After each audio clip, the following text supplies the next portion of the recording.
Okay, beginning again. We're starting on page 292. We're in the middle of a chapter, but I had to stop. Okay. And if under such circumstances you take his advice. No, wait, we already read that. Okay. In all our long investigation, we have been advancing to this simple truth that as land is necessary to the exertion of labor in the production of wealth, to command the land which is necessary to labor is to command all the fruits of labor save enough to enable labor to exist. We have been advancing as though an enemy's country, in which every step must be secured, every position fortified, and every bypath explored.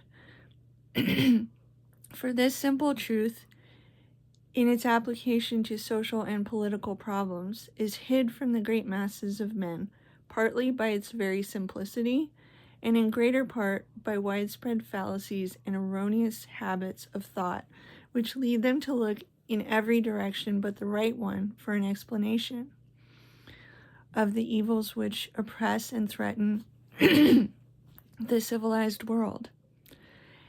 And back of these elaborate fallacies and misleading theories is an active, energetic power, a power that in every country, be its political forms what they may, writes laws and molds thought, the power of a vast and dominant pecuniary interest. But so simple and so clear is the truth that to see it fully once is always to recognize it. There are pictures which, though looked at again and again, present only a confused labyrinth of lines or scroll work, a landscape, trees, or something of the kind, until once attention is called to the fact that these things make up a face or a figure. This relation, once recognized, is always afterward clear, and it is so in this case. In the light of this truth, all social facts group themselves in an orderly relation, and in an orderly relation. And the most diverse phenomena are seen to spring from one great principle. It is not in the relation of capital and labor, it is not in the pressure of population against subsistence, that an explanation of the unequal development of our civilization is to be found. The great cause of inequality in the distribution of wealth is inequality in the ownership of land.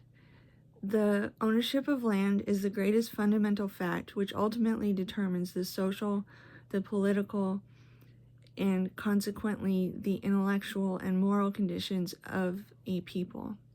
And it must be so, for land is the habitation of man and storehouse upon which he must draw for his needs the material to which his labor must be applied for the supply of all his desires.